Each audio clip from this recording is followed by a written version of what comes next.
នេះគឺជាមេរៀនចុងក្រោយលើជំនាញនំនៃវគ្គ C2 របស់យើងទាំងអស់គ្នានំនេះមានឈ្មោះថា waffle បកប្រែជាភាសាខ្មែរគឺនំពុម្ពឈ្មោះគ្រឿងផ្សំដែលបង្ហាញនៅក្នុងវីដេអូនេះគឺគ្រាន់តែ highlight មួយចំនួនប៉ុណ្ណោះបងប្អូនអាចមើលលម្អិតនៅក្នុងបញ្ជីគ្រឿងផ្សំដែលបានបង្ហាញខាងដើម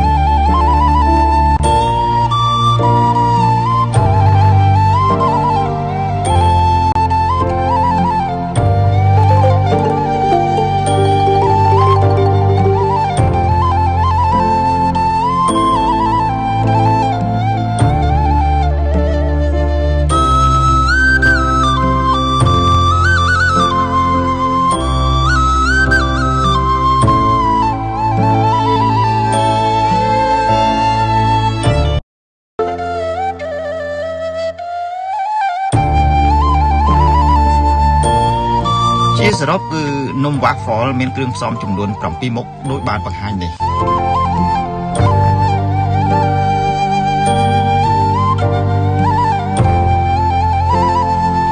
ចំពោះវិធីធ្វើគឺយើងមាន3ដំណាក់កាលដំណាក់កាលទី1គឺការលាយគ្រឿងផ្សំនៅក្រុមទី1បញ្ចូលគ្នា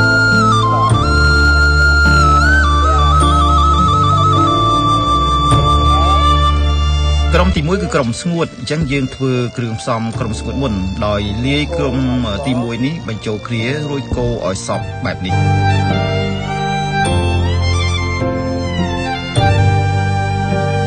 ដំណាក់កាលទី2គឺការលាយគ្រឿងផ្សំនៅក្រុមទី2ក្រុមទី2គឺជាក្រុមទឹក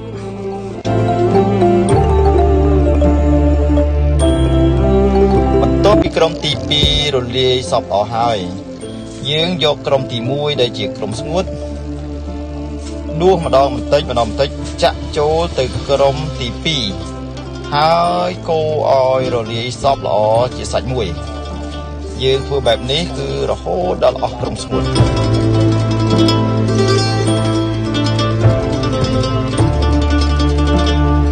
ចុងក្រោយគឺយើងយកក្រុមទី3ដែលជាប្រេងយកទៅចាក់ចូលល្បាយក្រុមទី1និងក្រុមទី2អាមាញ់មិញដោយបង្ហូរម្ដងបន្តិចដើម្បីយើងងាយកូររលាយសព្វល្អជាសាច់មួយយើងយកម្សៅដែលបានលាយរួចយកទៅគ្របទុកមួយរយៈមុនពេលយកទៅដុតហើយជាបន្តនេះគឺដំណាក់កាលទី3ដំណាក់កាលទី3គឺដំណាក់កាលដែលយកម្សៅយកទៅចាក់ចូលពុម្ពដុតធ្វើជានំផលិតផលសម្រាប់